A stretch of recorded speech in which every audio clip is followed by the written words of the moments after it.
I do believe. Okay, we are back, I think, there. Her name is Sherry, super real estate pro. Sherry, super duper realtor to the stars. You like that song still? It's cute. It's catchy. Yeah. It's almost as good. It's almost as good as this one. Money moves like a tick-tock. Paul Z always on the clock. Master of finance in his prime, turning pennies into dimes. Paul Z, my bro from rate.com. I like Paul's song. It's good. Yeah, I gotta it's teach more- Tilly how to sing those songs. That is right, Tilly the cockatiel. So let's get right into it. Let's get back into the game here. What do I have? Our good friend Len Desiderio. He's the mayor of Sea Isle City. He's also a Cape May County commissioner. Len Desiderio. So why is he back in the news? Well, they had a big election in Sea Isle just a few days ago, and one of Len's teammates lost. They lost. Now, why do you think they lost? The Cape May County Herald says the incumbent ousted from Sea Isle City Council. So it's exciting as we click the next slide here. So what happened? I just lost it. Wait a second. Where is it? I think I'll have to re-edit, but that's okay. Oh, I know why. I'm sorry. Here it goes. This is what happened when you go live on the DownbeachBUZZ podcast for May 15, 2025 with Sherry Lilienfeld of eXp Realty and Paul Skollich. It rhymes with college. He's from rate.com. Got to use that line more often. So the Cape May County Herald, here's the story from May 14, that's yesterday, 2025. The incumbent, that's a good friend, same team as Mayor, what's his name? Len Desiderio. So a newcomer, it says here, a newcomer to politics. Let me just zoom in on this a little bit more, make it a little bit easier. A newcomer to politics on Tuesday apparently ousted two-term city council incumbent in the first contested municipal election in Sea Isle City in more than a decade. So what I'm trying to show everybody here, Cher, is I want to compare Ventnor, Margate, Brigantine, Longport. I want to compare these shore towns where we live with other Jersey Shore towns, especially along the South Jersey Shore, because you get to compare and contrast and see whether they're having upheaval with council or commission, whether their taxes are going bonkers. Even big towns with tons of cash, whether it's Ocean City or Wildwood or towns like Avalon, are they all peachy keen? Are they angry? So that's why I want to bring up these stories, just to make sure that the people who pay taxes in Ventnor and Margate and Brigantine, they might want to wake up and encourage their council or their commission to get their act together, because there's a rising tide here of a pushback of taxpayers. So let me continue here. Guess who beat Len Desiderio's, teammate, an incumbent, real estate professional Ian Sisek. He is a 30-vote lead over the incumbent, J.B. Feely, according to an unofficial tally. It's a real estate person that beat him, Cher. Yeah, I know Ian. Yeah, he Oh, do you really?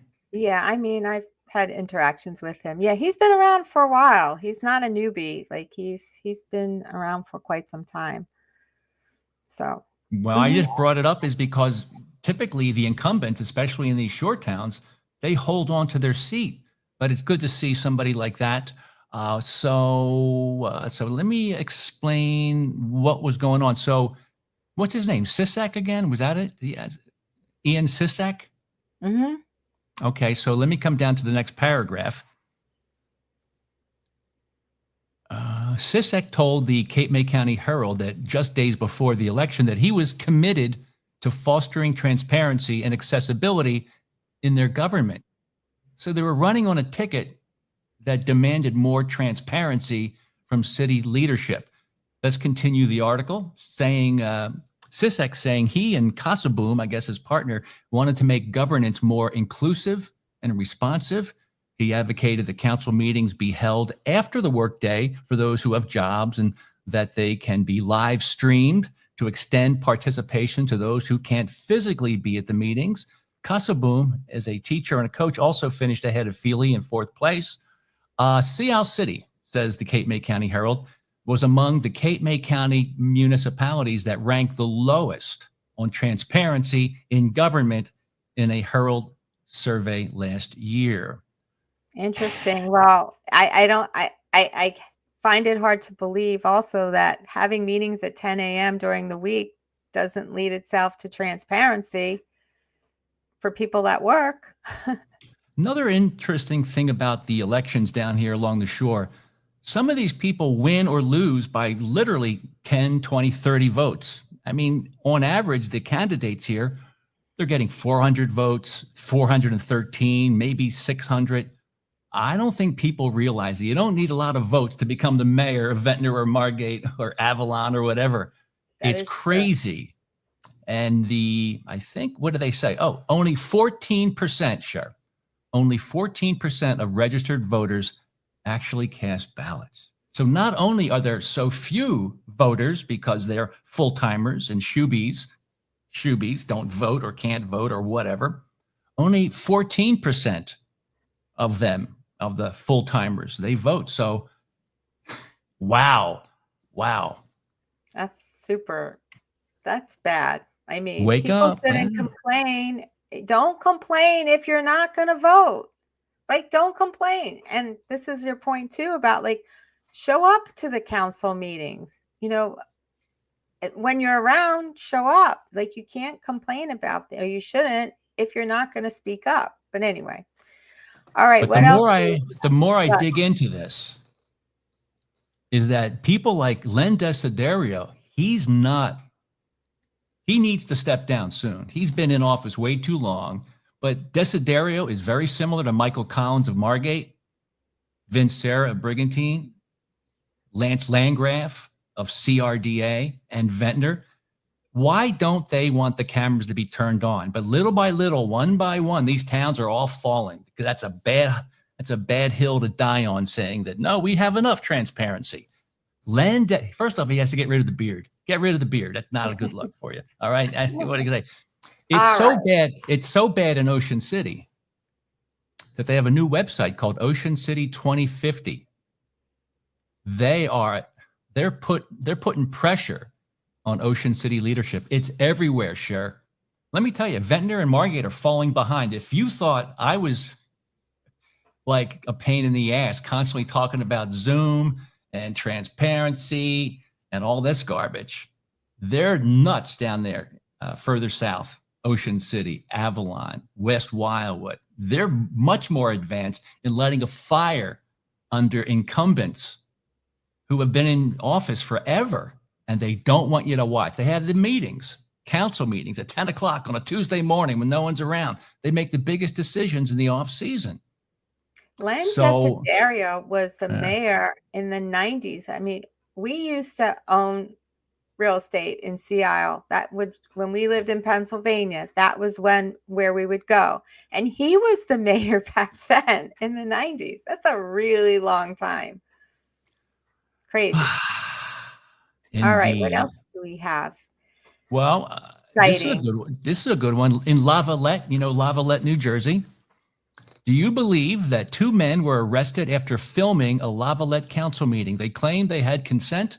The men filed a lawsuit against the borough, the mayor, the police, the Toms River council president. They got arrested because they had a camera recording the council meeting.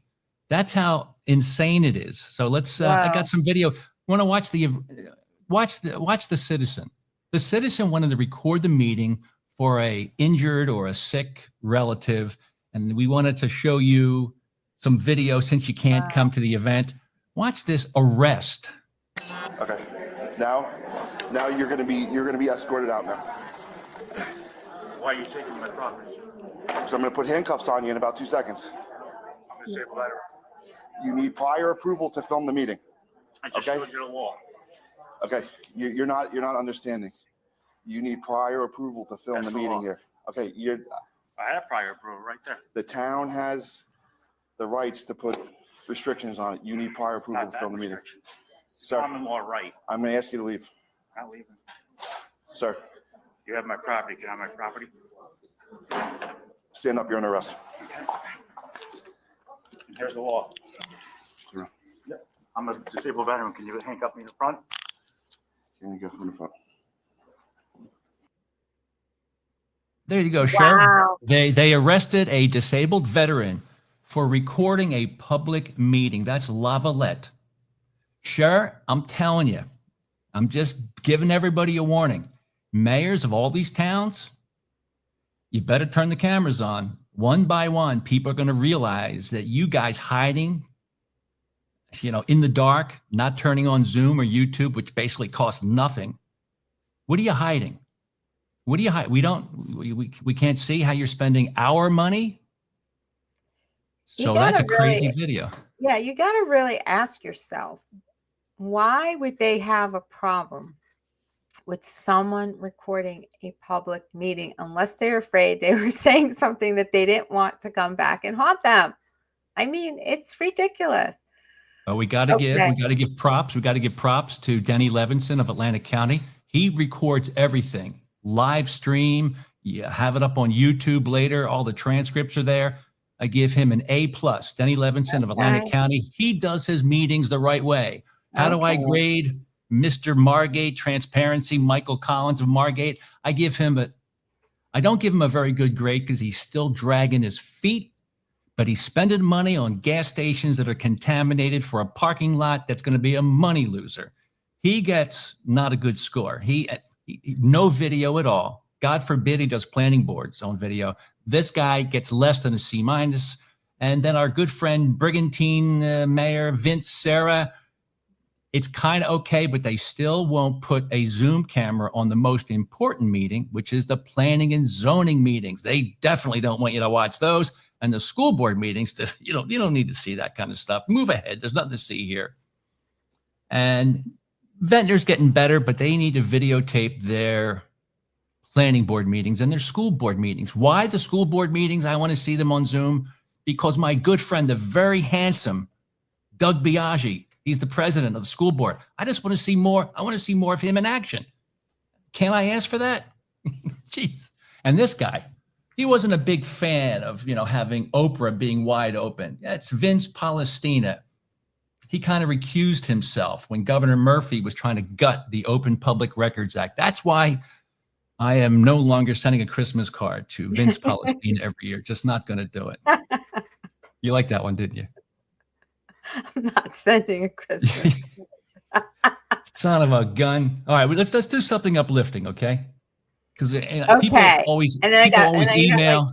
Five minutes. Yeah, I know. You're working on your lipstick and all that kind of stuff. Wait a second. This will be good. Sure, you'll like this. Oh my God, are we doing Marty Small?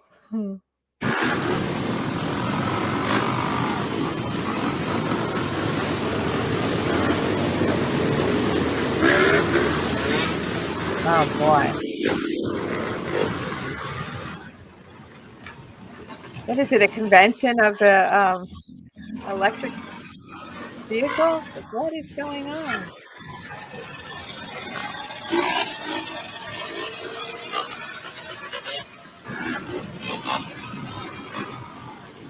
So dangerous what these guys are doing.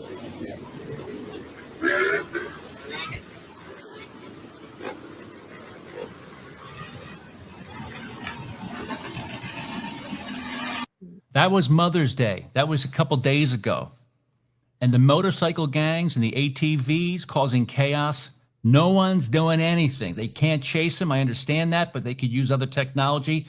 They haven't done anything to handle the growing threat and the danger of ATVs, motorcycles, a variety of 4x4s, not registered, no licenses, no anything. And they come at you through the streets of Ventnor and Margate, Longport, Atlantic City, Pleasantville, and Marty Small says nothing because he says it's all about the culture. It's all about the culture. Wait, what does that even mean? How is that about the culture? What culture? What did he say? He's an idiot. That's why. He's very unattractive too. So dangerous. Weaving in and out of cars away, and they're doing their wheelies. Like, oh my God, so freaking dangerous. Wow. And they're riding on the wrong side. There's two on that bike. She's not wearing a helmet. Just everything about what they're doing is so dangerous on so many levels. All right. I've had enough of this stupidity. So maybe the next time you see Chief Sarkos of Atlantic City, the police chief, maybe see Marty Small, you got to get in their grill and say, what are you doing? You're doing nothing to stop this. And you say, now imagine you and your mom and dad, you're all driving to Atlantic City. You've been told to stay away because it's too dangerous. You've been told to stay away from Atlantic City because it's dangerous. And all of a sudden you're going down Pacific or Atlantic and 50 bikes come at you and they're doing wheelies and pop-ups and tricks and they come right into your windshield. Oh, sorry. You know, we were just having a good time. I'm a young kid. Yeah, it's horrible. And look, he's wearing a helmet, but it's not even strapped. Anybody that votes for Mayor Marty Small, anybody that takes a picture with Marty Small, anybody that gives him a pass, the guy is nasty, and hopefully he will lose his job soon, him and his wife, the school board. But I'm telling you, you see one thing in the paper that says, yeah, well, crime is down. That's baloney. That's reported crime might be down because no one's reporting this stuff anymore. And the weed's everywhere. That's not going to stop. They're not going to enforce anything. So I know you're running low on time, but I gotta wait. And I do want to say something about Atlantic City because you and I both know, because you know, you get excited to talk about transparency. What do I get excited to talk about? The environment. So you and I have a mutual friend who has been sending us pictures about the beach cleanups in Atlantic City. And basically, and I want to put this out there, when they sweep the beaches in Atlantic City, they are just sweeping it with their machines and sweeping it right into the ocean. This is what you call job security, right? Because they sweep it into the ocean and then the next day it's back on shore again. And they sweep it back into the ocean. And then the next day it's back on shore instead of sweeping it up and disposing of it in some place other than the ocean. And I want to make this clear to people. This is what they're doing. It is, talk about stupidity again. It's like those the motorcycles and those four-wheelers, whatever they are. You know, it's not safe and it's not good for the residents. So just had to put that out there while you were going on about transparency. Yes, it's really all about you got to get rid of two people. You're never going to get new families moving here. You're never going to get big time developers developing here. When you have Marty and Laquetta Small in charge of $500 million in funding, what do you take your head out of your ass? Marty Small and his wife Laquetta are horrendous. If you take a stroll on Atlantic City's boardwalk in the past couple years, there's a good chance you caught a whiff. Just the smell of pot. A drastically increase on marijuana smell and cigarette smoking. Seems to be more open as time goes on. AC has the most cannabis dispensaries in New Jersey, but smoking weed and cigarettes on the famous Wooden Way is illegal. Amir Kashmiri has heard the complaints. They say like everybody smoking on the boardwalk and nobody stopped them. We are listening to and hearing the concerns of the residents and the visitors in terms of the smoking.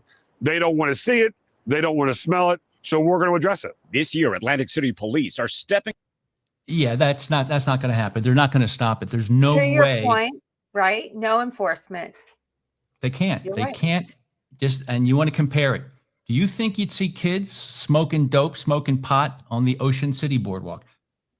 No way. No. Do you think you'd see people on electric bikes barreling through the Ocean City boardwalk? No. But both of those things happen here at Atlantic City and Ventnor. They're not stopping this stuff. They're not enforcing. I don't care what's on the ordinance. You have to enforce. So I am thanking you.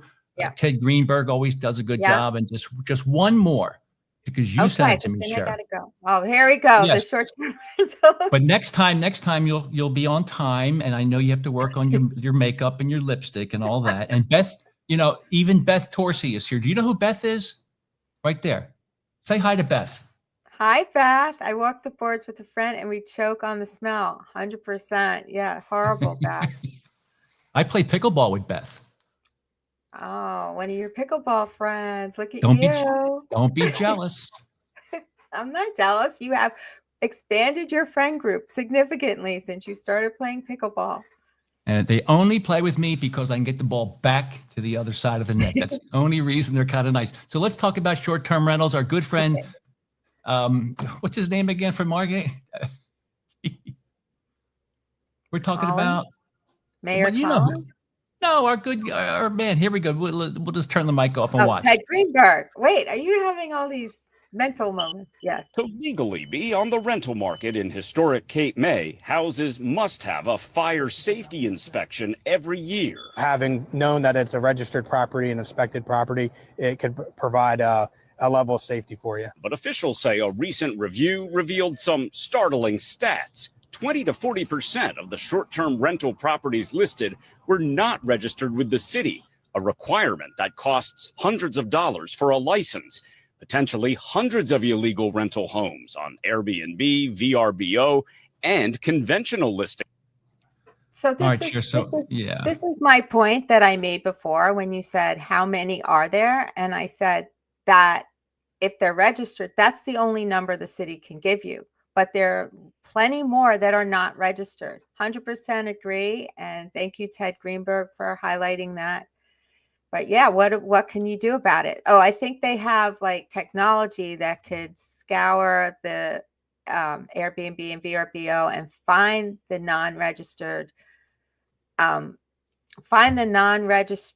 short-term rentals. And I think it costs like 20, 30,000 for a city to buy that to figure that out. But anyway, yes. Good job. That was Cape May. That was Cape May. And they're having issues of counting how many short-term rentals and whether they're legal or not. Ventnor is worse. Ventnor is worse. Atlantic City. Probably the worst yet. Yeah. And Brigantine is really bad. They don't enforce basic rules. Ventnor has a 3-night minimum. They don't enforce it. Just talk to my good friend Lance Landgraf. He will confirm that. Atlantic City, and I'll let you go, Sheriff. If you answer this correctly, I will let you off this podcast.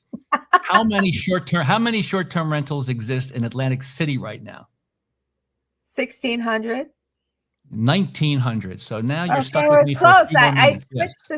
I switched the 9 to 6. Yeah, 1,900. I was close. Sherry, you have one more question from Beth Torciello here. Can you read that, please? Could you read that, please? Ventnor and Margate. Okay, she says the city needs to mandate all rentals to carry renter's insurance. They do that in Ventnor, Margate. You can't get a certificate of occupancy in Longport too without your insurance. Except it's not renter's insurance that they look for. They just look for general liability insurance, not specifically renter's insurance. So Good point. All right. I really do have to run. I am sorry, but thank you for having me. Are we done? Yes, we're all done. Say goodbye and tell people how they can reach out to you and hire you immediately. Immediately. 609-287-1795 and realtysherry@gmail.com. Yay. Thanks to you.